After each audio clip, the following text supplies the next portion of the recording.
Witch hunters in fiction are cool. There is no doubt about that. Whether you're a Witcher fan, a Van Helsing fan, or just a fantasy fan in general, they are always a force to be reckoned with. And Warhammer is at the top of the food chain when it comes to these righteous fanatics. In Warhammer, witch hunters are the grim, glaring, hat-wearing detectives of the Empire. Part inquisitor, part bounty hunter, and part over-caffeinated conspiracy theorist. Armed with holy relics, loaded pistols, and an unshakable belief that everyone might be a heretic. They patrol the old world looking for cultists, demons, and anyone who makes a suspicious eye contact. If there is a mysterious ritual, a strange smell, or someone reading a book with too many syllables, you can bet a witch hunter is already kicking down the door, calling for backup, and dramatically pointing a finger. They are terrifying, intense, and honestly, a little fun to watch from a safe distance. And nobody does it better than Victor Saltzpyre, our favorite one-eyed, rat-hating and chaos purger. Victor Saltzpyre is the witch hunter who wakes up every morning already annoyed. He's got a hat sharp enough to slice bread, a voice that could accuse a brick wall of heresy, and the constant suspicion that someone in the room is up to no good. Usually everyone. He charges into battle with a righteous fury, endless dramatic speeches, and the energy of a man who once fought a broom because it looked heretical. A devout servant of Sigmar and a relentless enemy of anything remotely rat-shaped, Saltzpyre strides through the world like a man who treats every moment as if it were a dramatic courtroom accusation. He also exists in a permanent state of tension, somewhere between stern schoolmaster and a prophet on the edge. He is absolutely convinced that vigilance must never lapse, not even for a second, because that's precisely how chaos, skaven, demons, and suspiciously friendly strangers get you. He genuinely cares about the world and humanity. He just expresses love as stop being incompetent and kill the heretic faster. In Saltzpyre's worldview, trust is earned, faith is mandatory, hats should be tall, and heresy is everywhere unless proven otherwise. On the battlefield, Saltzpyre fights with the precision and intensity of someone who keeps a written list of every rat he's sworn to destroy. Pistols, rapiers, crossbows, fire, whatever gets the job done with maximum righteous drama. He does not kill the unclean, he purges them, with all the theatrical zeal of a man narrating his own biography. Speaking of how he fights, a short description of his career path in Vermintide, I believe, is in order. Saltzpyre, but with a more shouting and legally binding authority to shoot heretics on sight. He buffs the team, mostly by yelling at them, and they get stronger from the force of his disappointment. Saltzpyre discovers guns. His relationship with ammunition becomes so intense it qualifies as a romantic subplot. The upgrade where Saltzpyre becomes a walking religious crisis. Low health?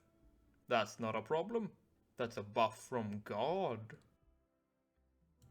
And last but not least, where Saltzpyre goes full holy tank.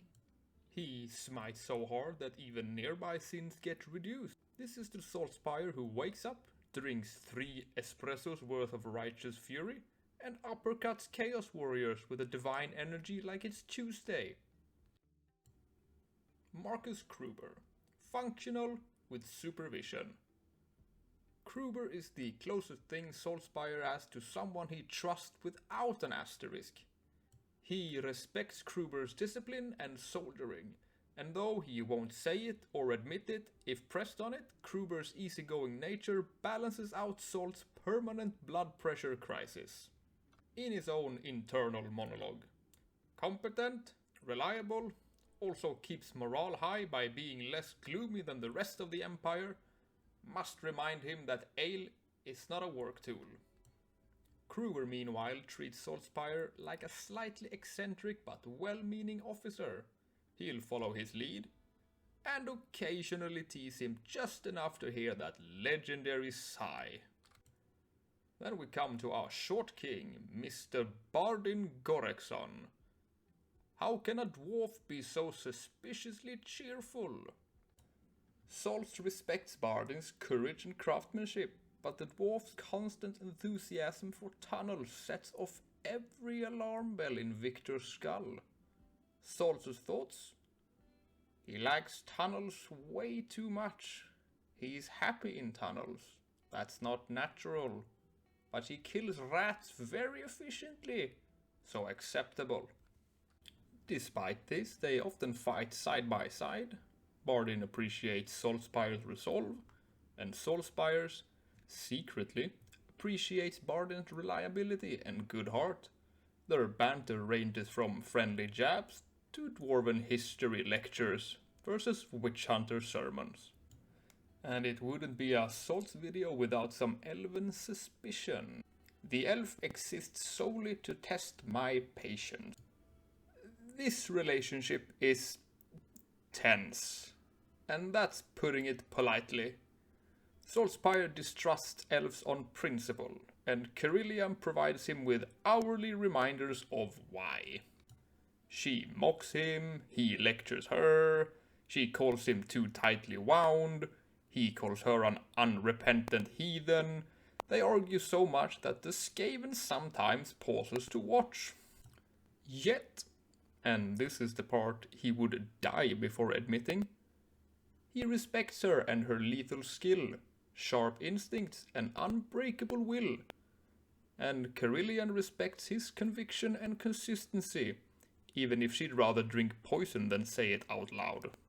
Together, they are an unstoppable force and an immovable object, both attempting to purge each other. And we as fans wouldn't have it any other way, because the banter between characters is what makes the games so good. And last but not least, we come to Sienna, the walking heresy with excellent aim, according to Saltz, that is. Saltz's relationship with Sienna is a masterclass in I care about you, but you terrify me.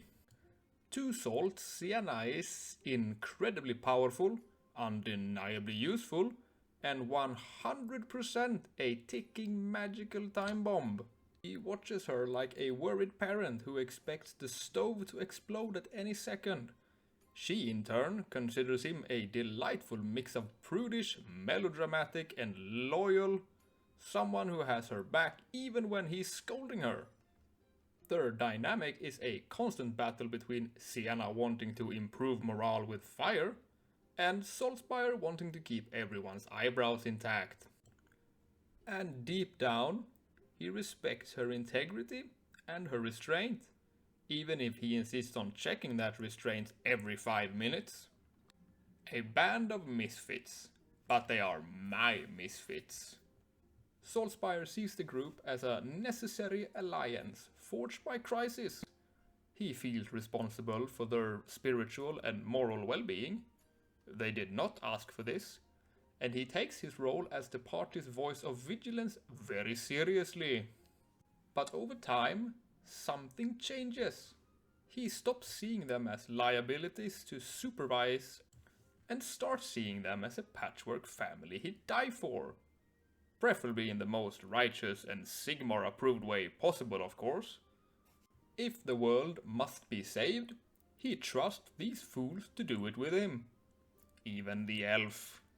He hates that the elf is growing on him. Gruff, zealous, and unintentionally hilarious, Saltzpyre is the old world's most dangerous combination. Deadly efficient, and utterly convinced he is the only sane person alive.